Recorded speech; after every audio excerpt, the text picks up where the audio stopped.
Buenas noches nuevamente. Vamos a abrir nuestras Biblias en Tito. Es la carta que vamos a estar estudiando esta noche y bueno, todos los miércoles hasta que finalicemos esta pequeña carta pastoral. Eh, Hoy día lo que vamos a ver es una introducción de esta carta para tener un poquito claro, ¿no? Para poder conocer un poquito de esta carta. Es muy pequeña en realidad, pero vamos a aprender bastante. Hay muchos temas importantes en cuanto a la iglesia, en cómo se debe vivir dentro de la iglesia, ¿no? Cómo deberíamos ser como creyentes, como líderes también, ¿no? Entonces es una carta muy para aprender bastante, ¿no? Entonces, según de Pedro ya lo terminamos. Espero que haya sido de gran bendición. Y bueno, hoy día le vuelvo a repetir, vamos a estudiar Tito. Para eso, nuevamente vamos a orar. Espero que todo pueda estar bien también aquí por el internet o el audio y cualquier cosa para que Dios pueda tener el control también y de la enseñanza sobre todo, ¿no? Entonces nuevamente vamos a orar. Señor, te pedimos que tomes el control de este tiempo. Queremos aprender de tu palabra y te pido que puedas usarme a mí para poder llevar tu mensaje, Señor. Gracias por tu palabra, por dejarnos tu palabra y poder tener la facilidad de poder abrir y leer, estudiar tu palabra, Señor, sin ningún impedimento. Así que esta noche te pedimos que seas tú el maestro quien nos enseñes. En tu nombre oramos, Señor Jesucristo. Amén. Amén. Entonces, bueno, si abren sus Biblias en Tito, la epístola pastoral, van a ver que es muy pequeña, en realidad es 3 capítulos, pero aquí en sus Biblias aparece, ¿no?, la epístola del apóstol Pablo a Tito, ¿no? La epístola. Justamente la epístola es un pequeño escrito o un escrito llevado, puede ser para una persona o para muchas personas, ¿no? Pero esta epístola es especialmente dirigida para Tito. Y bueno, también podemos pensar y creer de que Pablo, cuando le escribió a Tito, es una carta, epístola es carta. Cuando Pablo le escribe, también Pablo tenía la intención de que eh, las personas con las que Tito trabajaba, ya que él era un líder espiritual, un pastor, también de todas maneras iban a leer esta carta que Pablo se le está enviando a Tito. Entonces, con el propósito de que Tito pueda también recibir el ánimo de Pablo y también de esa manera poder transmitirlo a su iglesia y a las demás iglesias que había en ese lugar. Entonces, para, para ver un poco acerca de esta carta, quiero mencionarles de que esta carta es conocida como carta pastoral o epístolas pastorales, ¿no? ¿Qué otras cartas más componen también esta carta pastoral o epístolas pastorales? Es también primera y segunda de Timoteo. Estas dos cartas que envió Pablo a Timoteo también son consideradas como cartas pastorales, ya que Pablo había de alguna manera compartido el evangelio con Timoteo y con Tito. Entonces ellos tuvieron la oportunidad de escuchar el mensaje por medio de Pablo y así poder llegar a los pies de Cristo. Entonces Pablo fue un instrumento para que tanto Timoteo y Tito puedan llegar a los pies de Cristo. Entonces, estos dos jóvenes, Timoteo y Tito, fueron establecidos en distintos lugares, pero como encargados de la iglesia específica de ese lugar, ¿no? Timoteo sería encargado de la iglesia en Éfeso y Tito sería encargado o estaría encargándose de la iglesia en la isla de Creta, en la isla de Creta. Entonces Tito se encargaría de la iglesia en Creta, en este lugar llamado Creta, una isla. Entonces, si hablamos un poco de Tito, Tito era un gentil, un griego, era un creyente gentil griego, y la Biblia se nos menciona que él tuvo la oportunidad también de trabajar junto con Pablo. Eso lo podemos ver en 2 Tito trabajando junto con Pablo, y miren lo que Pablo se refiere en cuanto a Tito. Miren cómo Pablo lo llama, lo menciona a Tito. Miren, podemos ir a segunda de Corintios, Entonces creemos que por medio de estos versículos Tito sirvió con Pablo en este lugar de Corinto, ¿no? Y en 2 capítulo 7, versículo 13 y 14, dice: por esto hemos sido consolados en vuestra consolación, pero mucho más nos gozamos por el gozo de Tito, que haya sido confortado su espíritu por todos vosotros.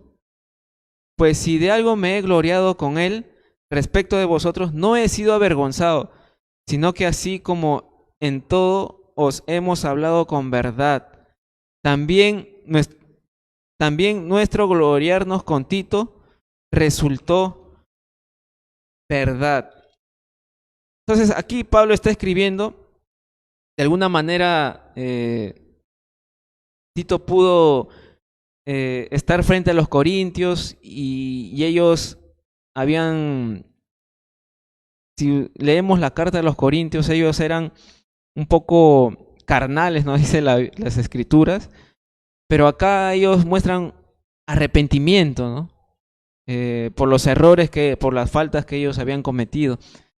Entonces aquí Pablo está diciendo que se goza de que al escuchar, al enterarse que ellos se han arrepentido, ¿no? Y Tito, que pudo estar allí presente, transmitiría eso, ¿no? A Pablo, ¿no? O Tito fue el que transmitió esto del corazón de los corintios, ¿no? Entonces, también en los versículos, capítulo 8, versículo 23, 2 Corintios 8, 23, miren lo que dice Pablo acerca de Tito. En cuanto a Tito, es mi compañero y colaborador para con vosotros. Y en cuanto a nuestros hermanos, son mensajeros de las iglesias y gloria de Cristo. Miren cómo Pablo llama a Tito. Miren cómo lo menciona. Tito es mi compañero, mi colaborador para con ustedes. Tito era el acompañante de Pablo, ¿no? Era quien lo acompañaba, era su ayudante, su colaborador. Y Pablo reconoce eso en Tito, ¿no? Entonces sabemos muy poco de Tito. Lo que podemos saber es, al leer esta carta de Tito, vamos a aprender un poco de Tito. Y bueno, y estos versículos de 2 Corintios. También hay algunos versículos más en 2 Corintios que mencionan a Tito, pero mucho más vamos a aprender de él en esta carta que vamos a estar leyendo todos los miércoles. Entonces, algo que podemos saber de Tito es que él es griego, es un creyente, sirvió con Pablo en la iglesia de Corinto, y bueno, en el versículo 4, que más adelante lo vamos a ver, Pablo también lo llama a Tito como mi hijo en la fe. Es lo que les mencioné al inicio, ¿no? Que tanto Timoteo como Tito fueron traídos hacia Jesús por la predicación de Pablo, ¿no? Es por esa razón que Pablo puede llamarse o llamar a ellos como su hijo, como sus hijos en la fe, ya que fue Él quien los trajo a los pies de Cristo, ¿no? Entonces, esto podemos saber de Tito, un creyente gentil, griego, sirvió con Pablo en Corinto y, y bueno, él vino a los pies de Cristo por medio de Pablo, por su predicación, ¿no? Entonces, Tito, como les he mencionado también, él se encargaría de liderar en la iglesia de la isla de Creta. Entonces, ¿cómo es que llegó la palabra de Dios, el Evangelio, a Creta? ¿Cómo es que llegó? ¿Cómo es que llegó el Evangelio a Creta, ¿no? Quiero que vayamos por un momento al libro de Hechos, capítulo 2, versículo 11.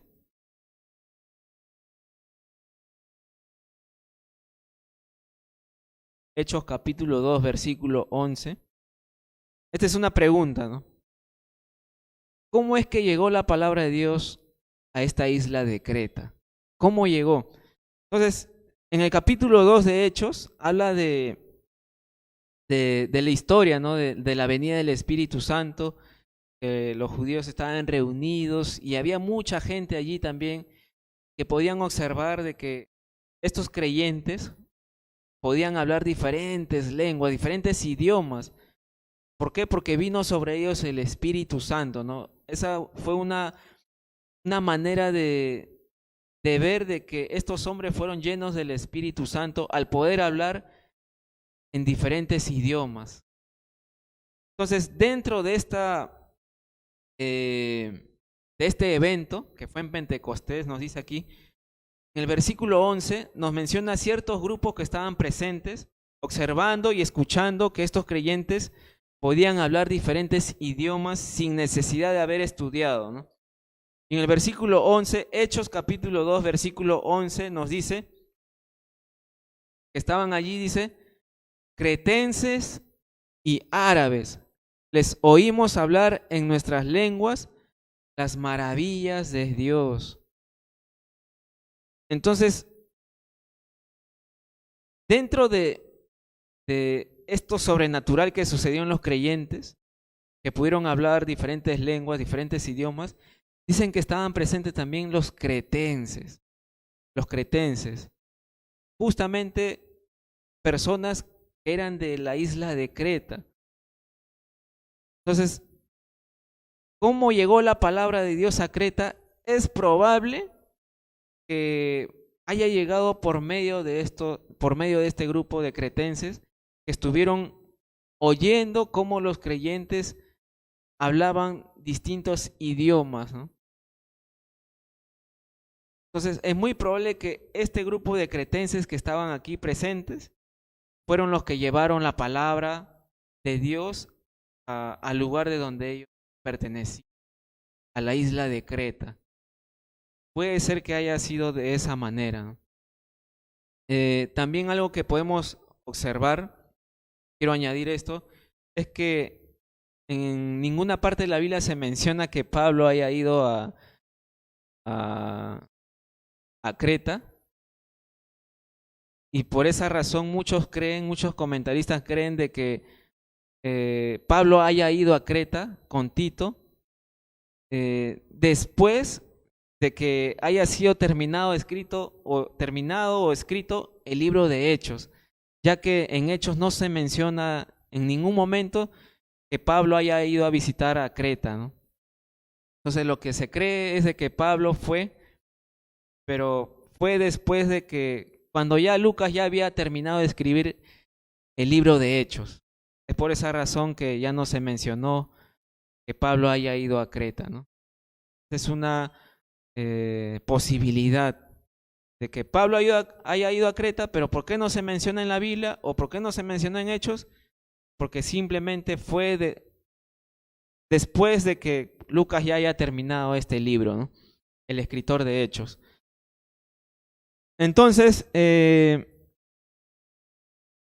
la isla de Creta se dice que es una isla muy hermosa y bueno, está ubicado en Grecia, en el país de Grecia, la isla de Creta. Entonces, Tito se encargaría de ministrar en la iglesia de Creta. Y bueno, el propósito de esta epístola, vamos a ver un mandado que Pablo le da a Tito, ¿no? Lo voy a leer nada más, no lo apunté ahí en las diapositivas, pero lo voy a leer nada más. Está en Tito capítulo 1, versículo 5. Este versículo se me pasó añadirlo o decirle a Johnny o a Muchachón que lo apunte, pero es este. Por esta causa te dejé en Creta, dice Pablo, para que corrigieses lo deficiente y establecieses ancianos en cada ciudad, así como yo te mandé.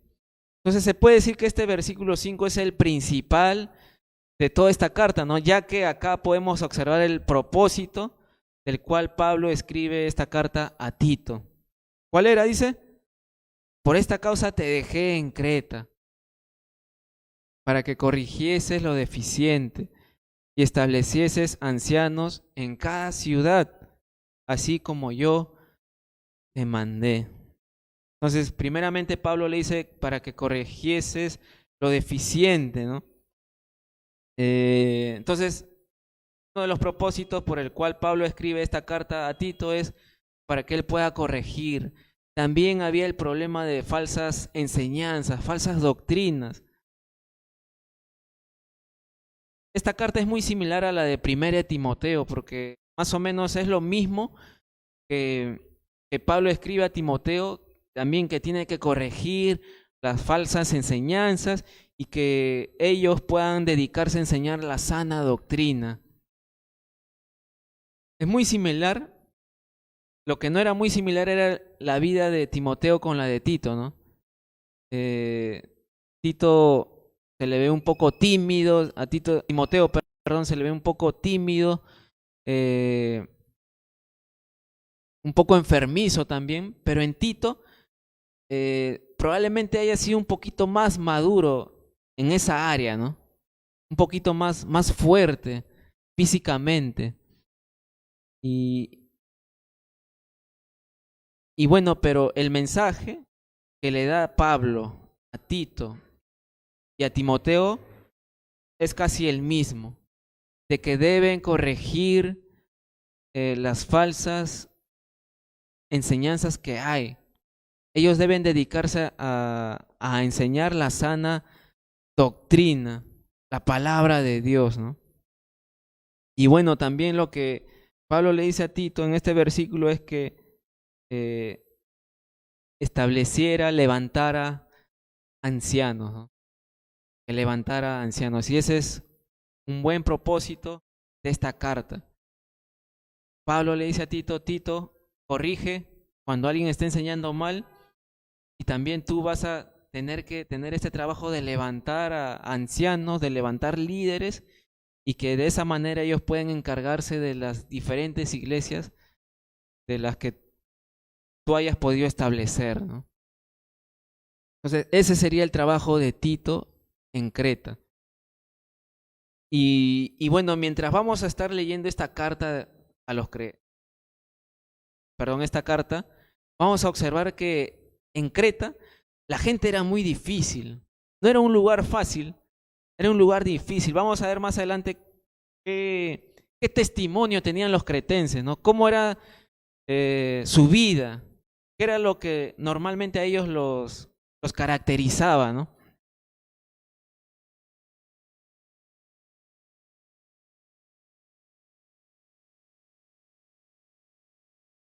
Entonces, lo que vamos a aprender durante todo este tiempo es cómo nosotros debemos vivir en la iglesia, cómo debemos vivir en la iglesia.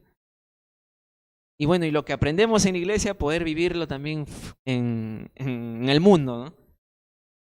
Y también lo que vamos a aprender en esta carta es cómo fundar o levantar líderes, ancianos, qué requisitos deben tener o debemos tener los líderes, los creyentes en general, ¿no? Cómo debemos vivir, qué características debemos tener, qué características deben tener los pastores, los ancianos, los líderes. Entonces, eso es lo que vamos a estar aprendiendo durante todo este tiempo. Así es que vamos a leer ahora sí el versículo 1. ¿No? Vamos a leer versículo 1. Vamos a leer hasta el versículo 4. Dice: Pablo, siervo de Dios y apóstol de Jesucristo, conforme a la fe de los escogidos de Dios y el conocimiento de la verdad, que es según la piedad, en la esperanza de la vida eterna, la cual Dios, que no miente, prometió desde antes del principio de los siglos, y a su debido tiempo manifestó su palabra por medio de la predicación que me fue encomendada por mandato de Dios nuestro Salvador, a Tito, verdadero hijo en la común fe, gracia, misericordia y paz de Dios Padre y del Señor Jesucristo nuestro Salvador. Entonces, normalmente, en aquel entonces, en esos tiempos, cuando alguien escribía una carta muy personal, el autor, el dueño, ¿no?, de la carta, siempre pone el nombre al inicio, ¿no? Entonces, en este caso, no hay duda de quién escribió esta carta, es Pablo, ¿no? Pablo, ¿no? Y él se menciona como siervo de Dios y apóstol de Jesucristo. Entonces vamos a aprender estos dos títulos que Pablo se pone, ¿no? Siervo y apóstol de Jesucristo, ¿no? Siervo y apóstol de Jesucristo. Entonces la palabra siervo en el griego, si estás con un lapicero ahí, un cuadernito, apunta esta palabra siervo en griego. En griego la palabra es doulos. Quizá la pronunciación sea dulos. ¿Qué significa esto? Significa ser esclavo.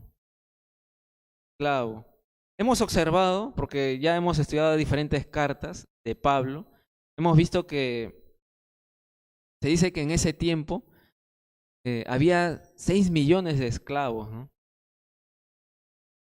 Ese tiempo, 6 millones de esclavos en ese tiempo. Entonces, ¿por qué razón es que una persona decidía ser esclavo? ¿Por qué razón? Una de ellas es porque tenían deudas y simplemente ellos se vendían a otras personas para así poder tener un dinero y de esa manera poder pagar sus deudas. Entonces, eso era lo que normalmente sucedía. ¿Por qué ellos eran esclavos? Porque tenían deudas que no podían pagar y simplemente ellos se vendían a ciertas personas, servían a sus amos, el dinero que se les pagaba, ellos podían pagar sus deudas. Entonces, normalmente ellos servirían a su amo, o bien puede ser 7 años, o bien hasta que ellos pudieran pagar todas las deudas que ellos podían tener. Entonces, cuando llegaba el cumplimiento de los años que ya habían sido esclavos de su amo, ya habían trabajado bastante y hasta quizás ya habían podido terminar de pagar sus deudas, ellos tenían la oportunidad de decidir de querer ser libre o de permanecer con su amo. Ellos tenían la posibilidad de escoger. Entonces, algo que quiero mencionarles también es que cuando era una persona esclavo de alguien, este esclavo ya no tenía derechos. El amo se encargaba de la vida de este siervo, de este esclavo.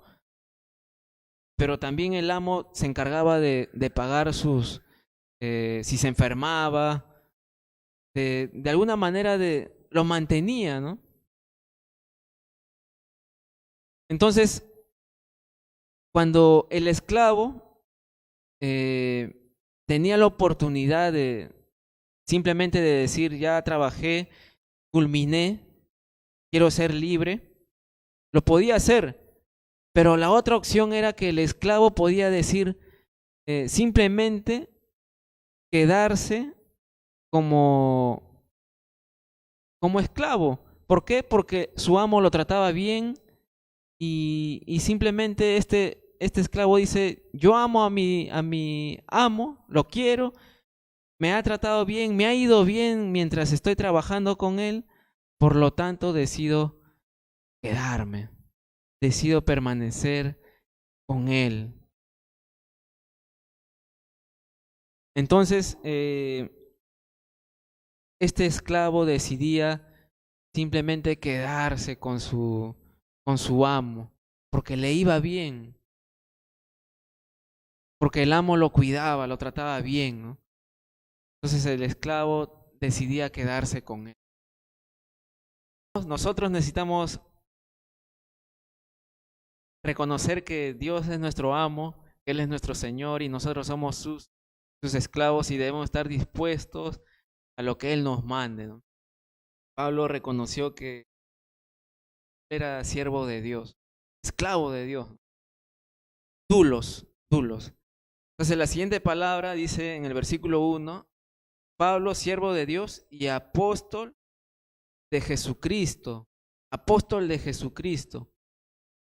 La palabra apóstol es, en el griego es apostelos. Lo quieren escribir es con doble L, apostelos, y lo que significa es un enviado, un enviado. Entonces, lo podemos conocer también como un embajador, un mensajero, y hoy en día lo podemos llamar como un misionero. Entonces, ¿cuál era el trabajo del apóstol? El trabajo del apóstol era recibir el mensaje, en este caso del rey podríamos llamarlo así, y enviar este mensaje a otras naciones. Y enviar el mismo mensaje sin cambiar nada. Así como el rey dijo, dio el mensaje, el enviado, el apóstol debía enviar el mismo mensaje que el rey le había dado, llevarlo a diferentes naciones. Entonces, este era el trabajo de un apóstol, un mensajero, enviado, un embajador, un misionero hoy en día, ¿no? Un misionero. Entonces, este es Pablo, dice, ¿no? Apóstol de Jesucristo. Apóstol de Jesucristo. Sabemos que por medio de las Escrituras eran 12 apóstoles, ¿no? Pero Pablo dice ser apóstol de Jesucristo, el enviado que Jesús escogió. Y eso podemos conocer en Hechos capítulo 9, ¿no? Cuando el Señor se presenta ante Pablo y le dice, ¿no? Que Pablo, es necesario, Pablo, que tú lleves la palabra, pero vas a sufrir mucho por mi nombre, ¿no? Pero es necesario, es lo que le dijo Dios a Ananí. Pablo iba a ser un instrumento para llevar el mensaje del Evangelio a muchas naciones, ¿no? Y dicho y hecho, Pablo ha sido muy usado por Dios, ¿no? Para llevar el mensaje del Evangelio a muchas naciones, a muchos lugares, ya que hoy en día también nosotros por medio de esa predicación podemos tener la palabra en nuestras manos también, y haber conocido a Jesús, nuestro Salvador, ¿no? Entonces, les vuelvo a repetir, un apóstol es un enviado, es un mensajero y hoy en día lo podemos conocer como misionero. Acá en nuestra iglesia no llamamos a los líderes el apóstol tal, el apóstol Víctor, el apóstol Óscar, no llamamos a esa, porque podemos saber de que los apóstoles fueron escogidos por el Señor Jesucristo, ¿no?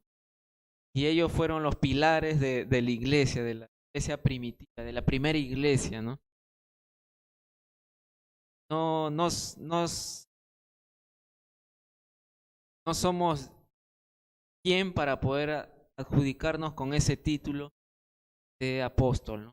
Pero sí podemos tener ese mismo trabajo, ese mismo servicio de poder llevar el mensaje a muchas naciones. Eso sí podemos hacer, de lo cual Dios nos ha llamado, de llevar el mensaje a diferentes personas, ¿no?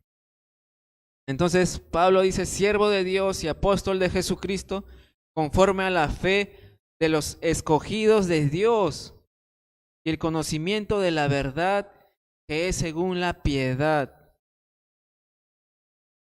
Entonces,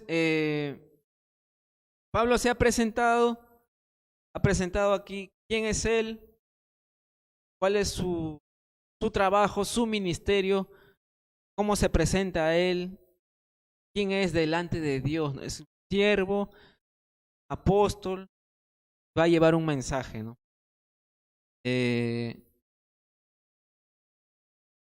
Entonces, en el versículo 2 nos dice, en la esperanza de la vida eterna, la cual Dios que no miente prometió desde antes del principio de los siglos. Entonces, a estos que Dios escogió, dice, les ha dado la vida eterna.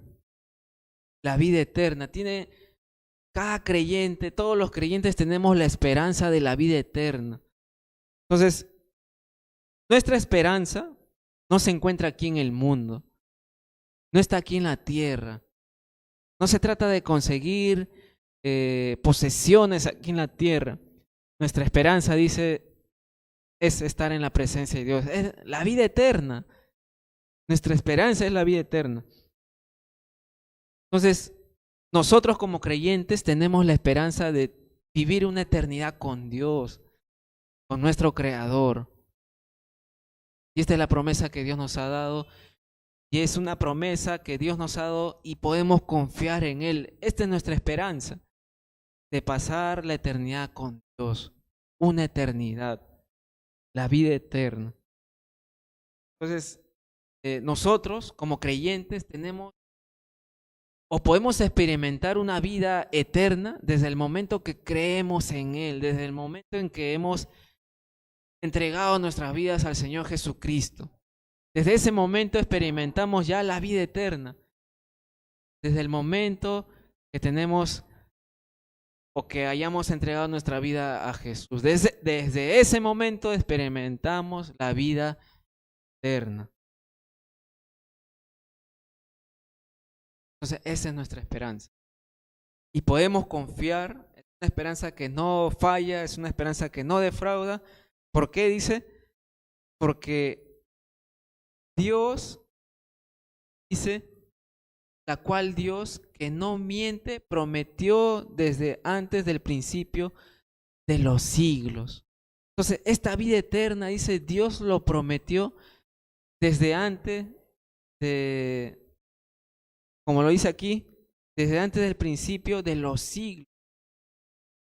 Antes que haya el cielo y la tierra, antes que haya un principio, dice, Dios ya lo había dicho, ya lo había predestinado. Entonces, aquí podemos observar algo de Dios.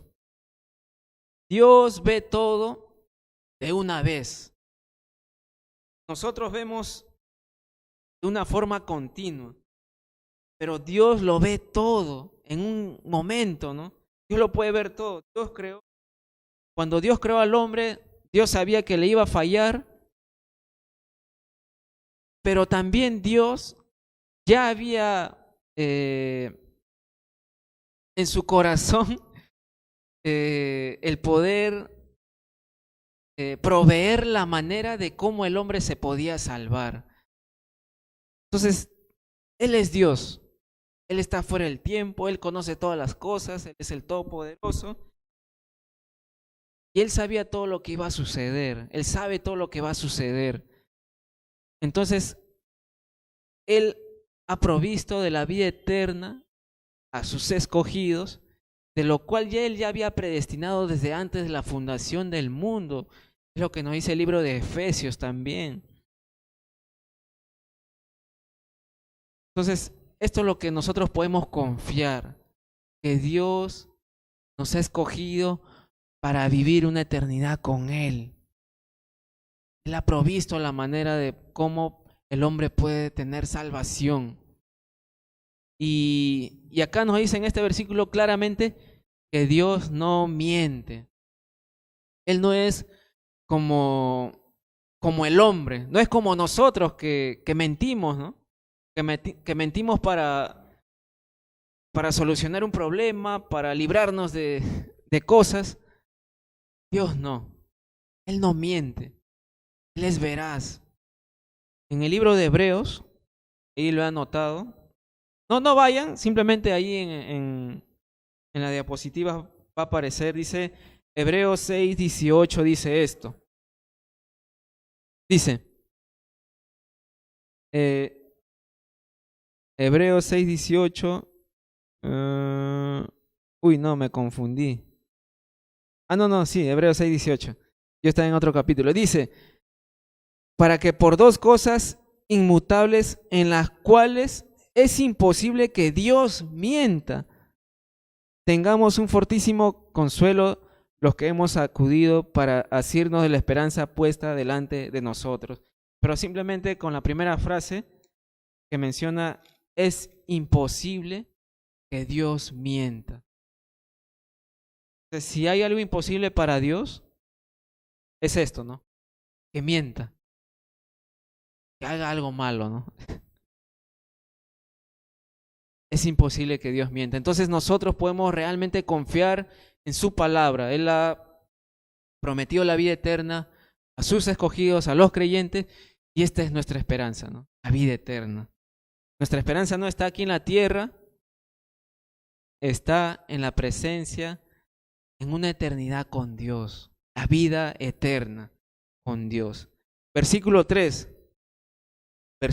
dice, y a su debido tiempo manifestó su palabra por medio de la predicación que me fue encomendada por mandato de Dios nuestro Salvador. Entonces, en este versículo 3 dice, a su debido tiempo se manifestó su palabra por medio de la predicación que me fue encomendada por mandato de Dios nuestro Salvador. Entonces Pablo está diciéndole, explicándole a Tito, al debido tiempo vino la palabra por medio de la predicación, y el cual yo soy, dice Pablo, un llamado para seguir llevando esta predicación a más personas, porque le ha sido encomendado esto a Pablo. Pablo ha sido escogido por Dios para llevar el mensaje del Evangelio. Entonces, algo que leí, voy a mencionar, dice que la palabra vino a su debido tiempo, ¿no? Entonces, a su debido tiempo, un tiempo perfecto, se podría decir. En ese tiempo había un idioma común, era el griego. En un buen tiempo llegó la palabra, ¿no? Un idioma común que era el griego. Era una manera fácil de viajar, de ir a distintos lugares.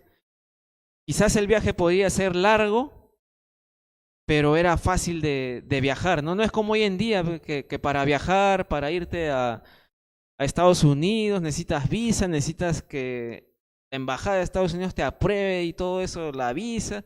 Es muy complicado viajar, ¿no? Y encima que no hay plata para viajar, es muy difícil. Pero en ese tiempo era muy fácil viajar, ¿no? Claro, demoraría, pero era fácil. También tiempo el mundo reconocía que necesitaban de un Salvador. Entonces, al debido tiempo llegó la palabra, un idioma común, muy fácil viajar y de esa manera poder transmitir la palabra que pueda llegar a más personas, a todos los lugares. Entonces, al debido tiempo llegó la palabra. Entonces, esto le llegó a Pablo por medio de la predicación, por el cual dice él que ha sido encomendada en su vida para poder también llevar el evangelio, para poder predicar a otras personas, ¿no? Entonces, la palabra predicar lo que significa es anunciar. ¿Anunciar qué? Anunciar buenas nuevas, anunciar el evangelio. Eso es lo que es predicar. Y eso es a lo que Pablo está llamado, lo que Dios le ha encomendado, es a predicar, a llevar las buenas nuevas, buenas noticias, el evangelio, ¿no? Bueno, y eso es a lo que Dios nos está llamando ahora también, hoy en día, a llevar su mensaje, predicar, ¿no? Persona. Versículo 4 nos dice, aquí está la persona que iba a recibir la carta, ¿no? A la cual Pablo está dirigiéndose, a la cual está saludando primeramente, presentándose, y le dice, ¿no? Esta carta va dirigida a Tito. Miren cómo lo menciona Pablo a Tito. Verdadero hijo, gracia, misericordia y paz de Dios Padre y del Señor Jesucristo nuestro Salvador. Entonces Pablo dice, esta carta está siendo dirigida a Tito, a Tito. Y mire cómo Pablo le dice a Tito, ¿no? Verdadero hijo en la común fe, verdadero hijo en la común fe. Entonces lo que podemos ver por medio de esta declaración de Pablo hacia Tito es que Pablo haya compartido el evangelio con Tito, ¿no? O simplemente él escuchó algunas de sus prédicas y Tito pudo conocer a Cristo. Entonces Pablo fue el instrumento que Dios usó para que Tito conociera al Señor Jesucristo. Entonces Pablo puede tener el privilegio de decirse que Tito ha sido su hijo en la fe, en la común fe. Y es como Pablo se menciona, ¿no? Y es bonito como Pablo dice, ¿no? Mi hijo en la común fe, en la común fe. Esto quiere decir que Pablo reconocía estar en el mismo nivel que Tito. Pablo no se creía, superior, o porque él lo trajo a los pies de Cristo, Pablo podía ser superior a Tito, ¿no? No, para nada. Tanto Tito como Pablo tenían una misma fe en el Señor Jesucristo. Es por esa razón que Pablo lo llama es mi hijo en la común fe, ¿no? La común fe es una misma fe. No es que Pablo sea superior a Tito, no, para nada. No había superioridad ni nada de esas cosas. Pablo reconoce estar en el mismo nivel.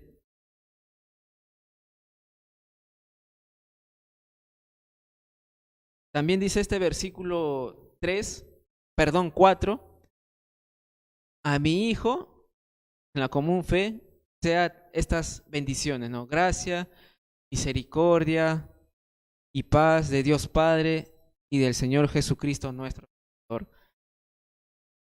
¿Qué diferencia podemos encontrar con otras cartas de Pablo? Con estas palabras. Bueno, con los saludos más que todo, ¿no? Me refiero con los saludos. Normalmente cuando Pablo escribe a Corinto, a Tesalonicenses, a la iglesia de Galacia, ¿no?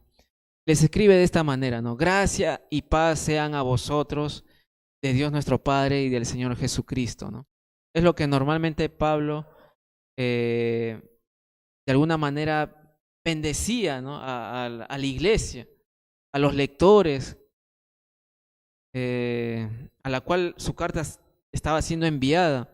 Pero aquí, en esta carta pastoral, podemos añadir, o bueno, Pablo ha añadido una palabra más: gracia, misericordia y paz.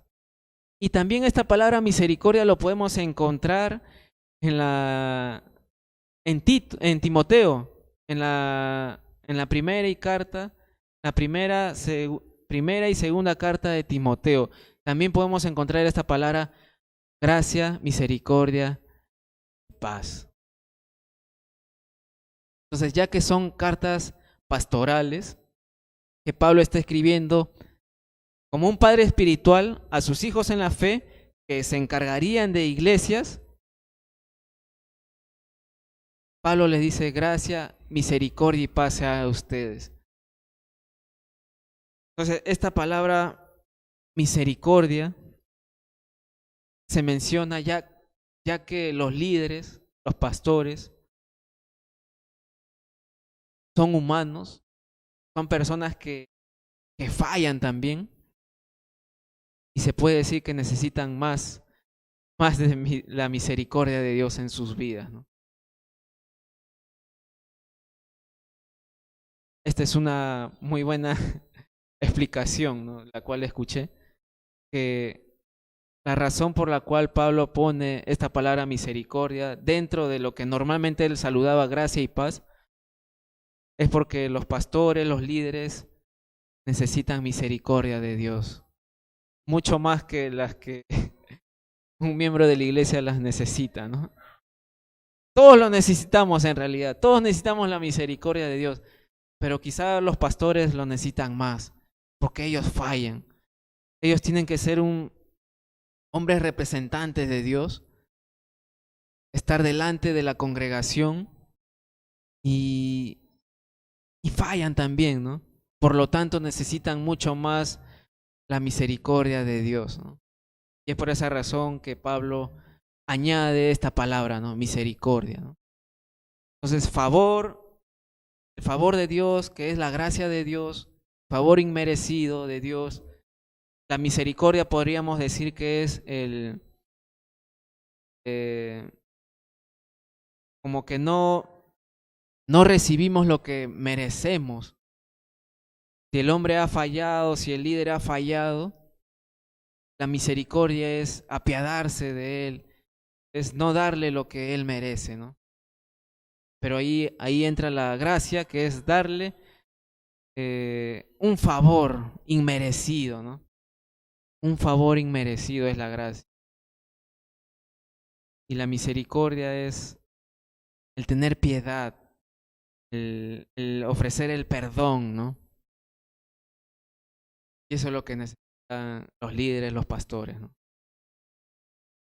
Y al tener la gracia y la misericordia de Dios, uno puede concluir con que va a estar en paz delante de Dios. Y no solamente de Dios, sino también delante de los hombres, ¿no? La paz de Dios sobrepasa todo. Y bueno, y finalizando ya estos versículos del 1 al 4, dice: la gracia, la misericordia y la paz vienen de Dios Padre y del Señor Jesucristo nuestro Salvador. Entonces, la gracia, la misericordia, la paz viene de Dios nuestro Padre y del Señor Jesucristo nuestro Salvador. En el versículo 3, finalizando el versículo 3, si se cuenta ahí en sus Biblias, finaliza diciendo Dios nuestro Salvador.